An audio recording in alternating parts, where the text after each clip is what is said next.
नमस्कार दोस्तों, आपका स्टडी लाइट यूट्यूब चैनल में एक बार फिर से स्वागत है। और दोस्तों, हम कर रहे हैं आरईएस प्रीलिम्स 2023 की प्रिपरेशन, जिसमें हम भारत की राज्य व्यवस्था पढ़ रहे हैं।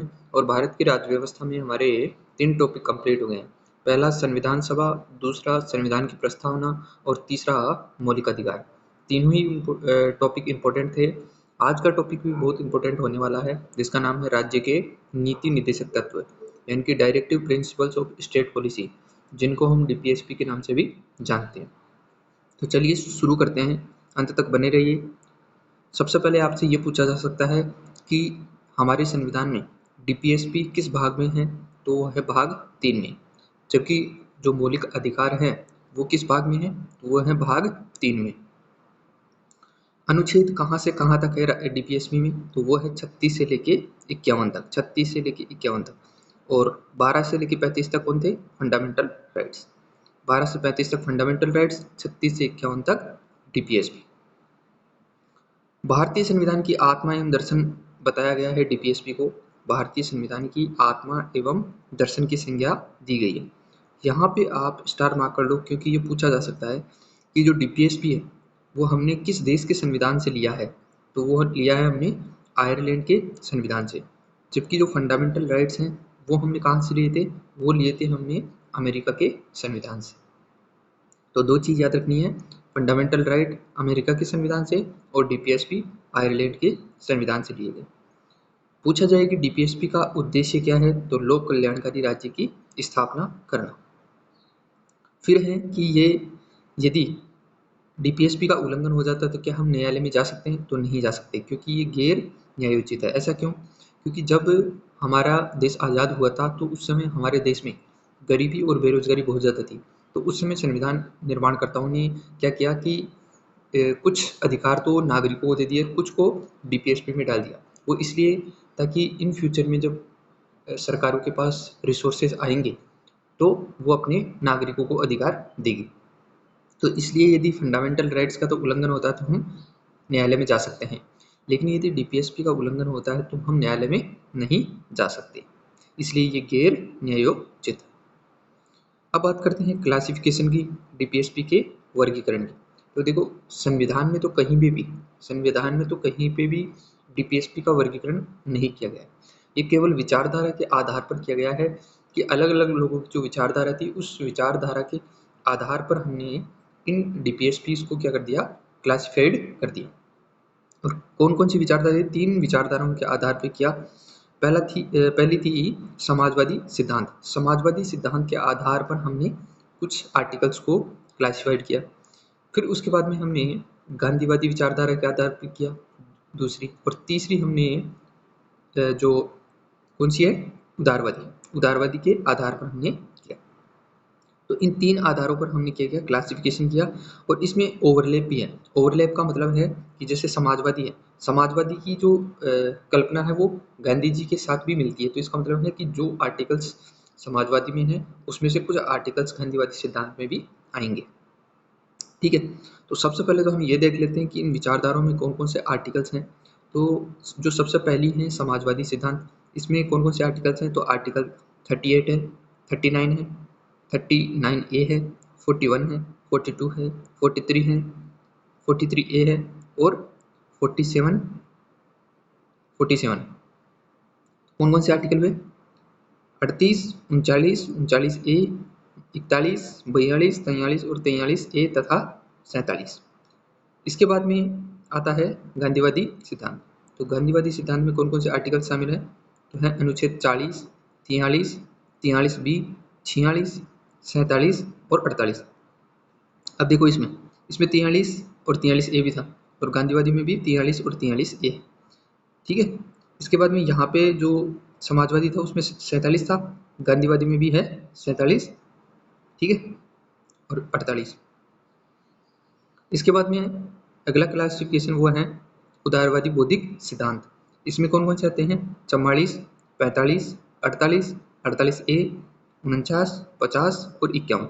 48 गांधीवादी में भी था, ठीक है, और वो इसमें भी। तो ये हमने विचारधारा के आधार पर क्लासिफिकेशन कर लिया। अब हम आर्टिकल वाइज देखेंगे कि किस आर्टिकल में क्या लिखा हुआ है। तो सबसे पहला जो आर्टिकल है वो है आर्टिकल 36, और आर्टिकल 36 में लिखा हुआ है राज्य की परिभाषा, और उसमें लिखा हुआ है कि अनुच्छेद 12 के समान। जब मैंने फंडामेंटल राइट्स पढ़ाए थे तब मैंने आपको आर्टिकल 12 में राज्य की परिभाषा का उल्लेख किया था कि उसमें राज्य की परिभाषा है और राज्य की परिभाषा में कौन कौन शामिल है उसके बारे में बताया। तो राज्य की परिभाषा में कौन कौन शामिल है, संसद है, इसके अलावा राज्य विधानमंडल है, और जो भी सार्वजनिक उपक्रम है, जो पीएसयूज होती है, पब्लिक सेक्टर अंडरटेकिंग, लाइक जैसे एनटीपीसी हुई, भेल हुई, ये सारी जो सरकार की कंपनियां हैं वो शामिल रहती है राज्य की परिभाषा में। इसके अलावा राज्य से वित्तपोषित कोई भी यदि संस्था है, राज्य के द्वारा वित्तपोषित कोई भी संस्था है, वह भी राज्य की परिभाषा में शामिल होगी। और इसके अलावा जो लोकल बॉडीज हैं, लाइक जैसे कि पंचायती राज संस्थान है, शहरी संस्थान है, ये भी किसमें शामिल होंगे, राज्य की परिभाषा। तो वही परिभाषा यहाँ पे भी है। 36 और 12 दोनों क्या है, समान, याद रखना है। अगला आर्टिकल है आर्टिकल 37। इसमें है कि डीपीएसपी न्यायालय के द्वारा परिवर्तनीय नहीं है। आपसे ये पूछा जा सकता है कि वो कौन सा आर्टिकल है जिसके द्वारा डीपीएसपी को न्यायालय में परिवर्तनीय नहीं बनाया जा सकता। तो आर्टिकल 37, ठीक है, आर्टिकल 37। फिर है आर्टिकल 38 या 38।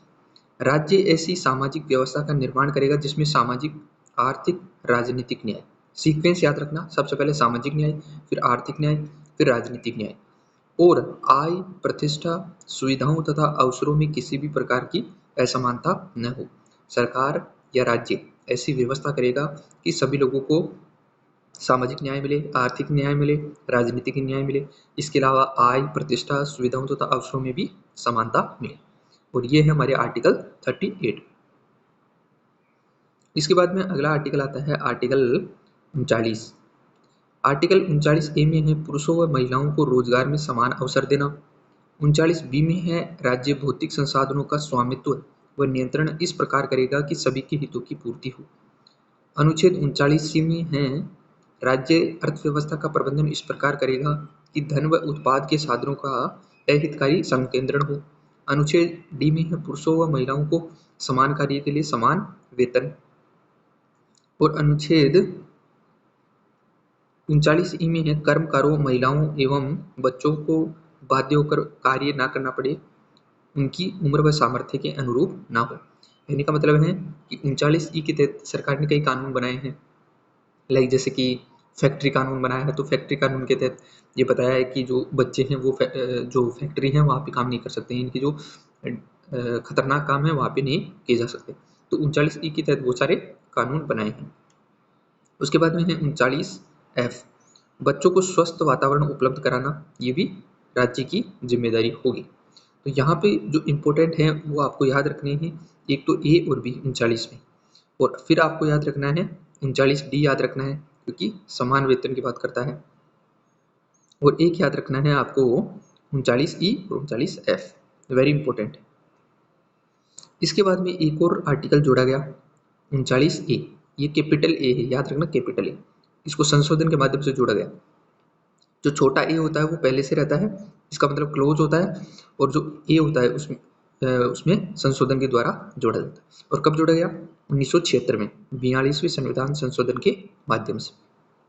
और इसमें क्या जोड़ा गया, समान न्याय व निःशुल्क विधिक सहायता देना राज्य की जिम्मेदारी होगी। किसी भी व्यक्ति को समान न्याय व निःशुल्क विधिक सहायता देना सरकार की जिम्मेदारी होगी।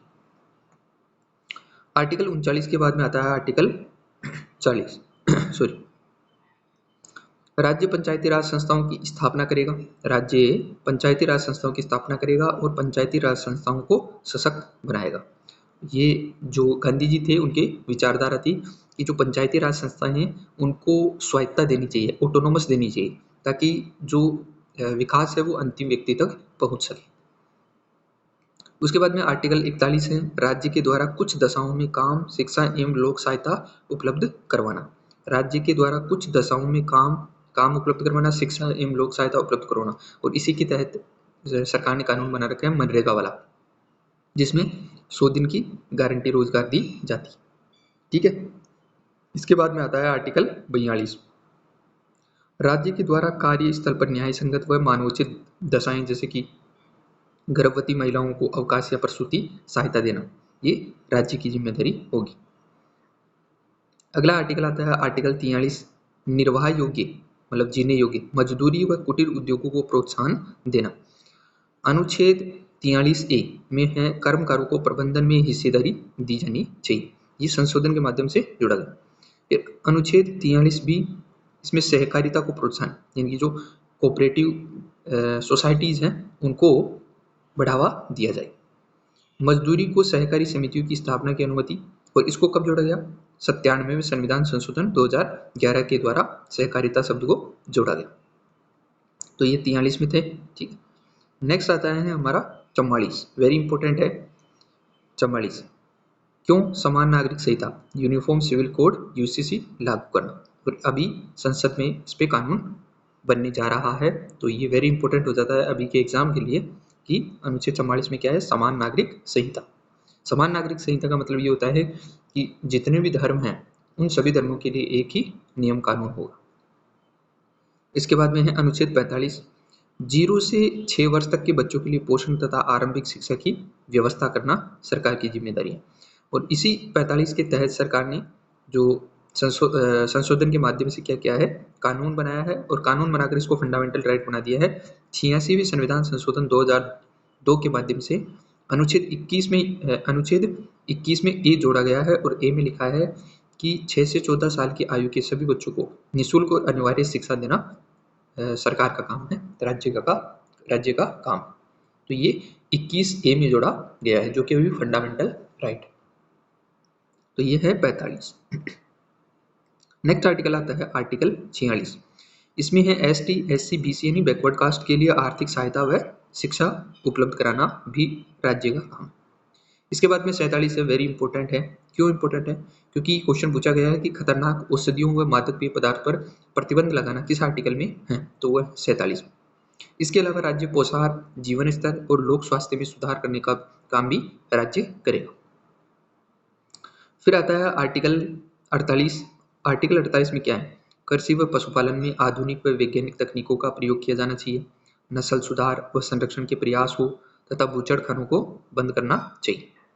अनुच्छेद 48 में ए जोड़ा गया 1976 में 42वें संविधान संशोधन के माध्यम से, और इसमें ये कहा गया कि पर्यावरण संरक्षण तथा संवर्धन, वन तथा वन्य जीवों की रक्षा करना हमारा काम है या राज्य का काम है।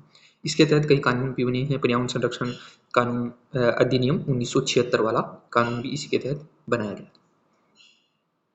इसके बाद में अगला आता है आर्टिकल 49, राष्ट्रीय महत्व के स्मारकों, स्थानों तथा वस्तुओं का संरक्षण करना राज्य का काम होगा, जो कि आर्टिकल 49 के तहत।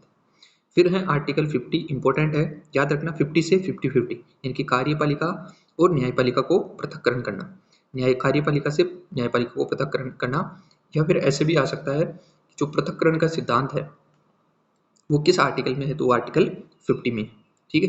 यानी कार्यपालिका और न्यायपालिका अपने अपने अधिकारों में रहकर ही काम करे, अपने अधिकारों में वो ना हो, कोइंसिडेंस ना हो, ठीक है। इसके बाद में आता है आर्टिकल 51। आर्टिकल 51 में क्या है? विश्व शांति व सुरक्षा की स्थापना करने का उल्लेख। विश्व शांति व सुरक्षा की स्थापना करने का उल्लेख है आर्टिकल 51 में, जो कि राज्य की जिम्मेदारी होगी। इसके अलावा देशों के मध्य सौहार्दपूर्ण व न्यायपूर्ण संबंधों को बढ़ावा देना, अंतर्राष्ट्रीय संधियों, समझौतों व कानूनों का सम्मान करना, अंतर्राष्ट्रीय विवादों को मध्यस्थता से सुलझाना, ये सभी काम आर्टिकल 51 में दिए गए। यहाँ तक हमारे आर्टिकल 51 हो जाते हैं कंप्लीट डीपीएसपी। अब हम देखते हैं कि संशोधन के माध्यम से डीपीएसपी में कौन कौन से आर्टिकल्स जोड़े गए हैं, ठीक है, महत्वपूर्ण है। तो सबसे पहला जो संशोधन है वो आपको याद रखना है 42वां संविधान संशोधन, जो कि 1976 में। और याद रखना ये इंपॉर्टेंट क्यों है? क्योंकि इस संशोधन को ही मिनी कॉन्स्टिट्यूशन के नाम से जाना जाता है, क्योंकि इसमें बहुत सारे संशोधन हुए हैं, इसलिए इसको मिनी कॉन्स्टिट्यूशन के नाम से जाना जाता है। तो इसमें कौन कौन से संशोधन हुए? तो संशोधन के माध्यम से इसमें आर्टिकल 2 तो 39 में जोड़े गए ए और एफ, फिर एक 43 में जोड़ा गया ए और 48 में जोड़ा गया ए। तो ये 4 आर्टिकल जोड़े गए 42वें संविधान संशोधन के माध्यम से डीपीएसपी में। इसके बाद में 44वां संविधान संशोधन है 1978 में, जिसमें 38 में क्लोज 2 को जोड़ा गया, अनुच्छेद 38 में क्लोज 2 को जोड़ा गया। फिर आता है 86वां संविधान संशोधन 2002, जिसमें अनुच्छेद 45 में संशोधन किया गया। इसके बाद में अगला आता है 47वां संविधान संशोधन 2011, जिसमें अनुच्छेद 43 में भी जोड़ा गया। तो ये संशोधन के माध्यम से डीपीएसपी में बाद में भी कुछ आर्टिकल्स जोड़े गए, सब आर्टिकल्स जोड़े। इसके बाद में बात करते हैं फंडामेंटल राइट वर्सेस डीपीएसपी। कहने का मतलब है कि सुप्रीम कोर्ट ने शुरू से लेकर अब तक क्या क्या फैसला सुनाया है फंडामेंटल राइट और डीपीएसपी के बारे में, कि कौन सा ज़्यादा डोमिनेट है और कौन सा डोमिनेट नहीं है। तो देखो, सबसे पहला जो मामला आता है वो आता है चंपकम दोराई राजन बनाम मद्रास राज्य वाद 1951। और इस मामले में सर्वोच्च न्यायालय ने, सुप्रीम कोर्ट ने यह फैसला सुनाया कि डीपीएसपी की पूर्ति के लिए फंडामेंटल राइट का हनन नहीं किया जा सकता। कहने का मतलब है उस समय क्या है, फंडामेंटल राइट क्या थे, डोमिनेंट थे डीपीएसपी से। ये सुप्रीम कोर्ट ने कहा चंपकम दोराई राजन मामले में। उसके बाद में 1967 में गोलकनाथ बनाम पंजाब राज्य का मामला आता है। गोलकनाथ दो भाई थे जिनके पास जो जमीन थी वो 500 बीघा से भी अधिक ज़्यादा जमीन थी, और उस समय जो प्रधानमंत्री थी वो थी इंदिरा गांधी, और वो चाहती थी कि जो ज़्यादा भूमि है उनसे लेके जो भूमिहीन वो है किसान है उनको दिया जाए। तो वो चाहती थी कि ये जो इसमें संशोधन हो, लेकिन जो सुप्रीम कोर्ट था, सुप्रीम कोर्ट ने ये कहा, क्योंकि उस समय जो मैंने आपको बताया था कि उस समय संपत्ति का जो अधिकार था वो एक मौलिक अधिकार था।